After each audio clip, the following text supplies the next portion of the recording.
Hey guys, tonight we're going to gently step back thousands of years to a land where sophisticated cities bloomed and then, in many ways, faded from our direct historical memory for a long, long time. Imagine dust swirling in the dry air, the sun beating down on meticulously planned brick structures, and the subtle sounds of artisans at work. The tap-tap-tapping of a craftsman shaping metal, the gentle grinding of stones, the murmur of voices in a language we can no longer fully understand. You're there, an observer in a world both familiar in its human endeavors and utterly alien in its specifics. Just try not to sneeze too loudly. They probably had some rather firm ideas about disturbing the peace, and trust me, you probably won't survive a Harappan noise complaint. So, before you get comfortable, take a moment to like the video and subscribe, but only if you genuinely enjoy what I do here. Let me know where you're tuning in from and what time it is for you in the comments below. Now dim the lights, maybe turn on a fan for that soft background hum, and let's ease into tonight's journey together. Tonight, we're focusing on something truly fascinating: the lost crafts of the Indus Valley civilization. Think of it. Entire artistic and technological traditions that flourished for centuries and then, for reasons historians still argue whether it was environmental change, invasion, or internal societal shifts, largely disappeared from the immediate record until archaeological digs began to slowly reveal their secrets. One of the most captivating aspects of this ancient culture, which thrived roughly from 3300 to 1300 BCE in what is now primarily Pakistan and northwest India, is the sheer skill and ingenuity of its craftspeople. They weren't just making basic necessities. They were creating objects of beauty, precision, and even a certain level of technological sophistication that might surprise you. Let's start with a craft that speaks of both artistry and a surprisingly advanced understanding of metallurgy: bronze casting. You might picture crude, hammered metal, but the Indus Valley artisans were masters of the lost wax technique, a method so intricate that it's still used by sculptors today. Imagine the process. First, a model is meticulously shaped from wax. This could be anything from a small, graceful figurine of a dancing girl, a mainstream historical fact, that iconic bronze statuette found in Mohenjo-Daro, to more utilitarian objects. This wax model is then encased in clay. When the clay is fired, the wax melts away, leaving a hollow cavity. Molten bronze is then poured into this mold. Once cooled, the clay is broken away, revealing a bronze replica of the original wax form. Think about the level of control this required, the knowledge of materials and temperatures. It's really quite something. Now, here's a quirky tidbit for you. Some of these bronze figures, particularly the animal ones, have been found with tiny pellets inside, suggesting they might have also functioned as rattles. Imagine that. Sophisticated bronze casting used to create what were essentially ancient baby toys. Historians still argue whether the primary purpose of these bronzes was artistic, ritualistic, or practical, or perhaps a blend of all three. The sheer variety of forms: human figures, animals like buffalo and rhinoceros, even carts, hints at a society that valued both utility and aesthetic expression.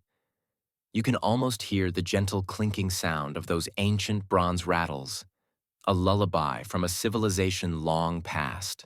Let's move from the fiery heat of the bronze foundry to something altogether more delicate: the creation of beads. Now you might think, oh, beads, how simple. But the bead making of the Indus Valley civilization was anything but. Imagine the sheer variety of materials they worked with. Everything from semi-precious stones like carnelian, agate, and lapis lazuli, to faience, a type of glazed ceramic, shell, and even gold. And then consider the techniques involved in shaping, drilling, and polishing these tiny treasures. Think about a carnelian bead, that warm, reddish-orange stone. To get the smooth, often elongated or barrel-shaped characteristic of Harappan beads, artisans would have used techniques like chipping, grinding with abrasive stones, and then painstakingly polishing them, perhaps with leather and fine powders. Drilling the tiny holes, often through very hard materials, was another remarkable feat, likely achieved with specialized drills made of harder stones or even copper, used with an abrasive powder. Some beads are so small and the holes so fine that it makes you wonder about the dexterity and the eyesight of these ancient craftspeople. You can almost picture them sitting in the sunlight, their brow furrowed in concentration as they meticulously worked on each individual bead. Here's a mainstream historical fact. The Indus Valley people traded these beads extensively with other contemporary civilizations, including Mesopotamia. Harappan beads have been found in archaeological sites thousands of miles away, a testament to the value and desirability of their craftsmanship. Now, for a quirky tidbit, some Indus Valley beads have been found that appear to have been etched with white patterns, a technique that likely involved some form of alkali etching, a surprisingly sophisticated process for the time. Historians still argue whether these etched designs held symbolic meaning, were purely decorative, or perhaps even served as some form of early identification or marking. Imagine wearing a necklace or bracelet crafted with such care thousands of years ago, each bead a tiny testament to human artistry and connection across ancient lands. Now, let's turn our attention to one of the most enigmatic and frequently discussed artifacts from the Indus Valley, the seals. These are typically small, square, or rectangular objects, usually made of steatite, a soft stone, and they are often carved with animal figures. The humpless bull is a particularly common motif, as well as inscriptions in the Indus script, a writing system that, frustratingly, remains largely undeciphered. Imagine holding one of these seals in your hand, its smooth, cool surface bearing these ancient symbols and images. What stories do they tell? What purpose did they serve? A mainstream historical fact is that thousands of these seals have been discovered across the Indus Valley sites, suggesting they played a significant role in their society. Their function, however, is still a subject of much debate. Were they used for trade, perhaps as a form of identification or to mark ownership of goods? Did they have religious or administrative significance? Some seals depict what appear to be ritual scenes or mythological creatures, hinting at a deeper symbolic meaning. The precision of the carving, often on a very small scale, is truly remarkable. Look closely at the depiction of an animal, the flowing lines of its form, the detail in its horns or hooves. It speaks of skilled artisans with a keen eye for naturalism. Here's a quirky tidbit. Some seals have been found with impressions on clay, as if they were used to stamp soft material. These sealings sometimes show the impression of cloth or matting on the reverse, suggesting they were used to secure bundles of goods. Historians still argue vehemently about the meaning of the Indus script on these seals.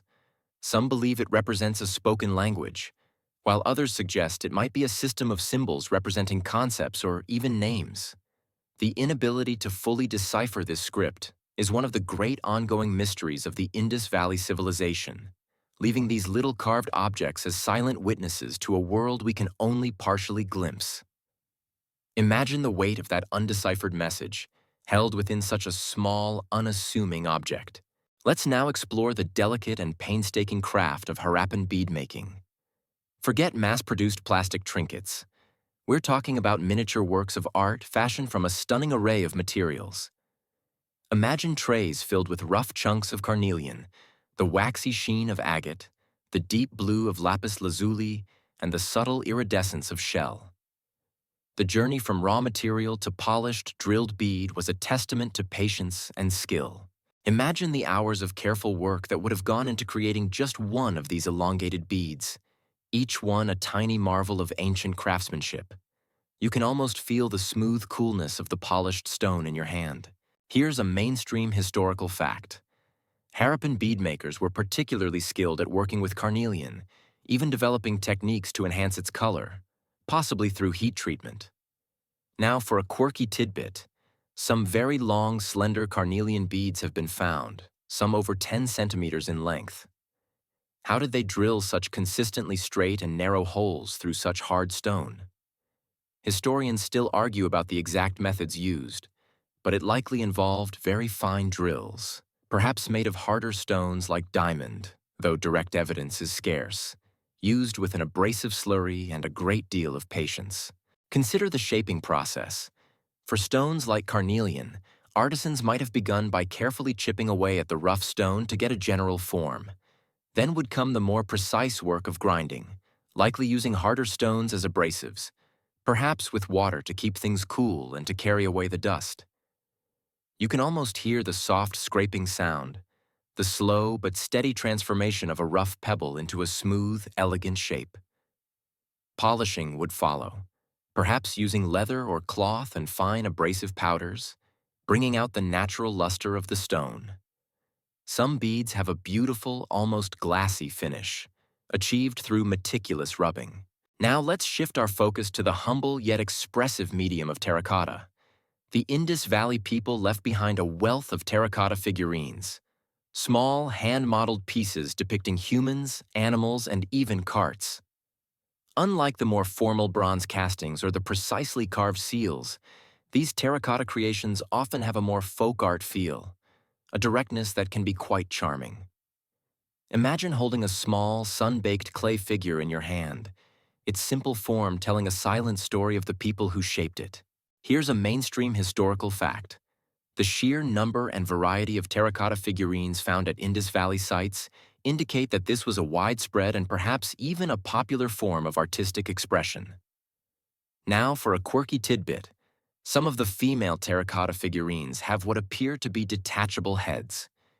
Historians still argue about the purpose of this. Were they dolls that could be customized? Did it have some ritualistic significance?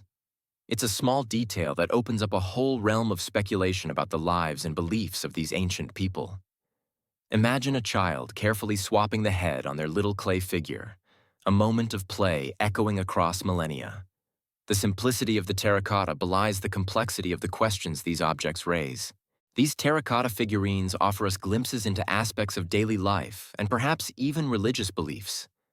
Female figures, often adorned with elaborate headdresses and jewelry, rendered in applied clay or paint, are common. Animal figures, bulls, birds, monkeys, are also frequently found. Some of these animal figures, like the bulls, are quite stylized, while others have a more playful, almost cartoonish quality. Then there are the toy carts, complete with wheels, suggesting that children in the Indus Valley had their own versions of playthings.